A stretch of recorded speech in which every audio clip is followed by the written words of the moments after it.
Hello everyone, so in this video we are going to talk about my CA Foundation certified copy of law in December 2022 attempt, in which my score is 74 out of 100. And in the previous video I have shared my account certified copy of December 2022 attempt, in which my score was 100 out of 100. In case you have not seen that video, you can simply go to my channel. So in this video, without any further delay, let's get started. So as you can see that my score is 72 out of 100, and as I said that सबको दो marks grace दिए गए हैं, तो मुझे भी 2 marks grace मिले हैं। मेरे 72 हो रहे थे टोटल, बट ऑब्वियसली सबको 2 दिए हैं, तो मेरे को भी 2 मार्क्स ग्रेस दिए गए हैं। तो let's start with the first question.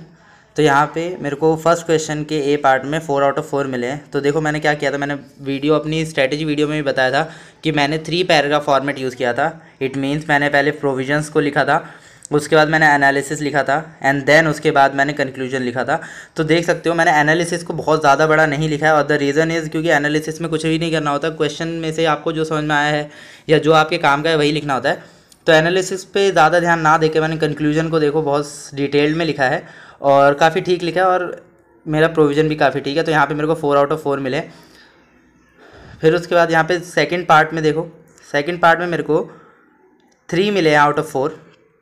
यहाँ पे फर्स्ट का बी पार्ट देखो, जैसे भी मेरे को कुछ लगा तो मैंने बॉक्स किया। यहाँ शुरुआत में तो मैं अंडरलाइन कर रहा था, बॉक्स भी बना रहा था, जो भी मेरे को इंपॉर्टेंट पॉइंट लग रहा था, लेकिन लास्ट में जाकर क्योंकि टाइम बहुत कम बचा था तो वहाँ पे मैंने उसको स्किप किया, जैसे कि यहाँ पे देख सकते हो।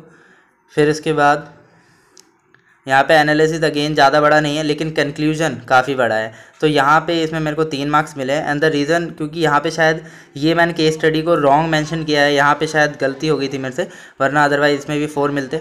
तो यहाँ पे देख सकते हो 3 मार्क्स के पेज में, 3 मार्क्स के क्वेश्चन में मैंने करीब 2.5 पेज भरा, लेकिन मेरी राइटिंग बहुत ज़्यादा बड़ी है और वो छोटे छोटे में लिखने में अच्छी नहीं लगती, इसलिए मैंने अपनी राइटिंग को थोड़ा बड़ा लिखना शुरू किया था। तो ऐसा कुछ नहीं कि आप बहुत ज़्यादा पेज भरोगे तो अच्छा लगेगा। आगे मैं दिखाऊंगा आपको कि मैंने बहुत ज़्यादा लिखने पे भी मेरे को मार्क्स नहीं दिए गए हैं, और वहीं कहीं मैंने बहुत कम लिखा है तो वहाँ पे मुझे मार्क्स दे दिए हैं। तो ऐसा नहीं है कि आप ज़्यादा लिखोगे तो मार्क्स मिल जाएंगे। फिर इसका सी पार्ट अगेन, जहाँ पे देखो मेरे को क्वेश्चन लग रहे थे, मेरे को सेक्शन लगे याद हैं, तो मैंने वहाँ पर लिख कर उनको क्या कर दिया, बॉक्स में कर दिया अगेन। फिर उसके बाद यहाँ पे पूरा मैंने लिखा, और फिर उसके बाद इसमें भी मेरे को 3 ही मिले, तो यहाँ पे ओवरऑल 10। तो क्वेश्चन नंबर 2 का ए पार्ट, ये शायद 6 मार्क्स का था और इसमें 2 पार्ट थे। तो इसमें मेरे को देख सकते हो पहले पार्ट में 3 में से 3 मिले और दूसरे पार्ट में 2 मिले। मुझे रीज़न नहीं पता, क्योंकि इसमें भी मैंने एग्जाम्पल लिखा है और अच्छे से जितना मैं लिख सकता था उतना मैंने लिखा, जितना मुझे सफिशिएंट लगा, बट स्टिल 6 में से 5 मार्क्स मिले हैं। तो कोई नहीं यार, लॉ में आप एक्सपेक्ट नहीं कर सकती है कि आपको पूरा मिलेगा, तो इट्स फाइन। फिर इसके बाद सेकंड का बी पार्ट, इस यहाँ पे मेरे को जैसा लगा एलएलपी को पहले डिफाइन किया, फिर उसके बाद मैंने डिफरेंस बिटवीन भी लिखा, फिर भी मुझे यहाँ पे 6 में से सिर्फ और सिर्फ 3 मार्क्स मिले हैं। इसका रीज़न मैं आपको बताता हूँ। एक बार आप ना इसको वीडियो को पॉज कर इसको पढ़ने की कोशिश करना, और फिर इसके बाद इसको बुक से मिलाना। आपको थोड़ा सा आपको लगेगा कि हाँ ये ज़्यादातर बुक से मैच नहीं कर पा रहा है, और मैंने अपना थोड़ा बना के ज़्यादा लिख दिया है, जिसकी वजह से मेरे को यहाँ पर मार्क्स नहीं मिले हैं। तो देख लो भाई, थोड़ा बहुत तो आपको बुक की लैंग्वेज यूज़ करनी पड़ेगी, वरना आपको मार्क्स नहीं दिए जाएंगे। अगेन ये बहुत ही इंपॉर्टेंट क्वेश्चन था, क्योंकि ये एक्सपल्शन का था और ये सब शायद मैंने बहुत बार प्रैक्टिस किया होता, इसलिए देखो इसमें मेरे को 6 में से 6 मार्क्स मिले, 6 आउट ऑफ 6। 4 मार्क्स मेरे को यहाँ पर लास्ट में मिले हैं, और वहाँ पर मेरे को पूरे मार्क्स मिले हैं 2, तो यहाँ पर टोटल 6 मार्क्स इसमें मिल गए। इसका रीज़न बहुत बड़ा यही है कि इसमें ना ये क्वेश्चन बहुत ही ज़्यादा बार रिपीट हो चुका है, और इसको मैंने इतनी बार प्रैक्टिस कर लिया था कि यहाँ पे मार्क्स आने ही थे। फिर उसके बाद 3 का बी, सेक्शन 68, यहाँ पे क्या था ना कि मैंने लिखा तो बहुत अच्छा है, देखो आप पूरी केस स्टडी जितना मेरे को लगा हो सकता है मैंने लिखा, बट स्टिल मेरे को इसमें 6 में से 4 मार्क्स मिले हैं, तो टोटल ओवरऑल मेरे को यहाँ में 10 मार्क्स मिल गए हैं। तो इसके बाद इसमें रीज़न मैं बताऊं क्यों मार्क्स कटे हैं, तो इसका ये कि यहाँ पे ना आप इसको क्वेश्चन को पढ़ोगे और जब आप आंसर को मैच करोगे, तो इसमें एक चीज़ और मेरे को शायद लिखनी चाहिए थी, जो मैं लिखना भूल गया। फिर इसके बाद यहाँ पे 4A, चौथा क्वेश्चन, इसमें क्या था ना, ये एक बहुत ही अच्छा क्वेश्चन था, और मैं शायद ये पूरा अच्छे से पढ़ के गया था, और जितना मैं लिख सकता था मैंने वो लिखा भी है, सारे राइट्स लिखे थे मैंने, बट स्टिल उन्होंने मेरे को 6 में से 4 मार्क्स दिए हैं। इसमें मेरे को नहीं लगता मेरे नंबर कटने चाहिए थे, क्योंकि इसमें मेरे को लगता है मैंने पूरा लिखा, जितना सेक्शंस कोड कर सकता था मैंने उतने सेक्शंस भी कोड किए, बट स्टिल कोई नहीं यार, लॉ में आपको पूरे मार्क्स नहीं मिलते और आपको ये मानना पड़ेगा। फिर उसके बाद यहाँ पे सेक्शन 69 पार्टनरशिप एक्ट वाला, जिसमें आपको रजिस्ट्रेशन नहीं हुआ तो क्या कर सकते हैं, वो सब चीज़ें यहाँ पे लिखी हुई है। तो मैंने इसको भी बहुत अच्छे से पढ़ के गया था और मैंने लिखा। तो यहाँ पे देखो अगेन 6 में से 4 मार्क्स मिले तो टोटल 8। फिर उसके बाद ये देखो यहाँ पे इस क्वेश्चन के बारे में बात कर रहा था। यहाँ पे 6 का ए पार्ट 3 पॉइंट, तीनों मैंने बहुत ही जितना ज़रूरी कंसाइज कहते हैं ना जिसको, वो लिखा है, जितनी ज़रूरत थी उतना लिखा है। और यहाँ पे मेरे को पूरे मार्क्स मिले हैं 3, लेकिन ये 4 या 6 मार्क्स का था शायद, बट मैंने 3 पॉइंट लिखे और मेरे को 3 मार्क्स मिल गया। और इस क्वेश्चन में देखना आप 6 का बी पार्ट, यहाँ पे देखो 1 2 3 4 5 पॉइंट लिखने के बाद भी मुझे सिर्फ एक ही नंबर मिला है। तो ऐसा नहीं है कि आप ज़्यादा लिखोगे तो बिना पढ़े टीचर आपको नंबर दे देगा। अगर आपने सही नहीं लिखा है तो नंबर नहीं मिलने वाले। देख लो यहाँ पे क्या दिया ना, डिफरेंस बिटवीन को-ओनरशिप और पार्टनरशिप लिखना था, मैंने लिखा और शायद मीनिंग भी इसकी वही निकलेगी जो कि बुक में है, बट स्टिल इन्होंने मार्क्स नहीं दिए क्योंकि ये बिल्कुल भी बुक से मैच नहीं हो रहा है, बिल्कुल भी। बस एक ही पॉइंट ऐसा था जो बुक से मैच हो रहा था, तो उन्होंने बुक में से मेरे को देख के बस 1 नंबर दे दिया। इसी तरीके से चेकिंग होती है, देख लो कैसे चेक होता है। इसके आगे ये था एक छोटा क्वेश्चन 6C का, इसका 2 ही मार्क्स का क्वेश्चन था। और इसमें देखो मैंने जो सेक्शन है वो गलत लिखा है, बट स्टिल उसमें मेरे को मार्क्स मिले हैं। गलत लिखा है सेक्शन, उससे कोई फ़र्क नहीं पड़ता, लेकिन मैंने बाकी पूरा प्रोविज़न बहुत सही लिखा है।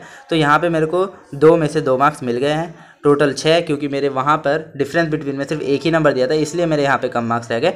अदरवाइज़ मैंने ये क्वेश्चन काफ़ी ठीक किया है। BCR में देखो, क्योंकि BCR का ही मेरे को लगता है कि मेरे को बहुत बड़ा एडवांटेज रहा। द रीज़न इज़, यहाँ पे आप देखोगे ना तो जब मैं लास्ट में दिखाऊंगा तो 42 मार्क्स मेरे को लॉ में मिले हैं और 30 मार्क्स मेरे को यहाँ पे BCR में मिले हैं आउट ऑफ 40। तो यहाँ पे देखो 2 नंबर का क्वेश्चन है और आप देखो मेरे को जितना मैंने एक्सप्लेन कर सकता था मैंने उतना किया, एग्जाम्पल भी लिखा। तो यहाँ पे मेरे को 2 मार्क्स मिले हैं। फिर उसके बाद ये जो 1 वर्ड होते हैं ना, अगर आप इनकी प्रैक्टिस करने बुक से जाओगे तो आपका टाइम बहुत ज़्यादा वेस्ट हो जाएगा। तो इसको बचने के लिए आपको क्या करना पड़ेगा, जितना हो सके जनरल आपकी जो इंग्लिश है उस पर ही ध्यान दो। थोड़ा मोटा वो अगर आपको आता होगा तो ये आप बहुत आसानी से कर लोगे, बहुत ही ईजी आते हैं ये। फिर इसके बाद कुछ आर्टिकल था, आर्टिकल देखो मैंने लिखा है काफ़ी, और आर्टिकल पूरा लिखने के बाद मुझे यहाँ पे इतना बड़ा मैंने आर्टिकल लिखा और फिर मेरे को 5 में से 4 मार्क्स दिए हैं और तब जाके मेरे इसमें 9 में से 9 मार्क्स हुए हैं। तो आप देख सकते हो इसको मैंने इतना बड़ा आर्टिकल लिखा है। द रीज़न इज़ मेरी राइटिंग बहुत बढ़िया है। इसमें आप देखोगे तो कंटेंट इतना बड़ा नहीं है, एक लाइन में सिर्फ 4 से 5 वर्ड ही हैं, इसलिए ये बहुत बड़ा लग रहा है। अदरवाइज़ आप अपनी राइटिंग में लिखोगे तो भी आपको सेम मार्क्स मिलेंगे, ऐसा कुछ नहीं है कि आप ज़्यादा बड़ा लिखोगे तो मार्क्स भी ज़्यादा मिलेंगे। फिर उसके बाद यहाँ देख सकते हो 10A, इसमें फॉर्मल इनफॉर्मल थोड़ा सा मेरे को लगा डायग्राम बनाना चाहिए तो मैंने डायग्राम भी बना दिया, तो इसमें मेरे को अगेन 2 में से 2 मिल गए। फिर उसके बाद ये सब भी मेरे सही गए, 1 मार्क्स के जो आते हैं। फिर उसके बाद अगेन एक आर्टिकल आया, आर्टिकल मैंने इस बार भी थोड़ा बड़ा ही लिखा, बट स्टिल इसमें मेरे को 3 मार्क्स दिए उन्होंने, तो यहाँ पे 8 मार्क्स हो जाते हैं। ग्रेप वाइन वाला यहाँ पे देखो मैंने कोई भी एग्जाम्पल का यूज़ नहीं किया, जितना एग्जाम्पल आप यूज़ कर सकते हो उतना करना चाहिए इन द BCR पोर्शन।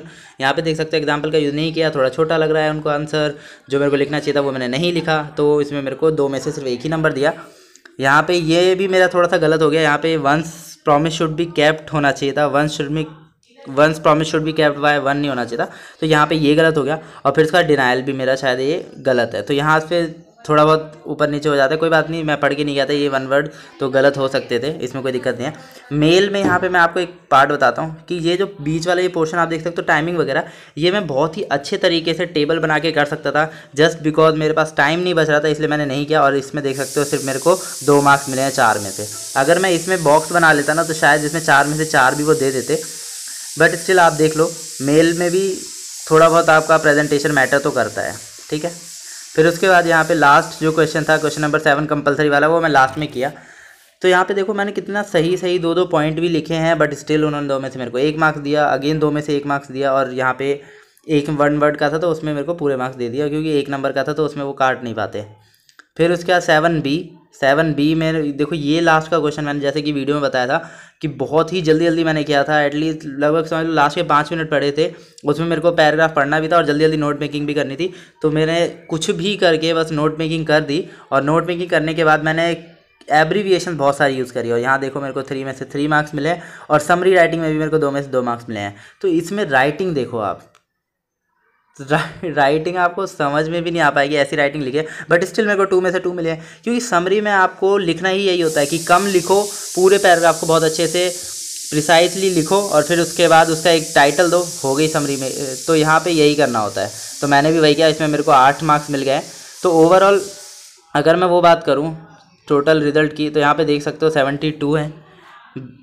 यहाँ पे BCR में 30 मार्क्स मिले हुए हैं, यहाँ पे 8 एंड 22, और लॉ में 42। तो ऐसे करके 72 मार्क्स हो जाते हैं। So with that being said, we are done in this video. If you have find this video helpful, you can simply subscribe to my channel and like this video and share this video to your CA aspirant friend. Thank you so much.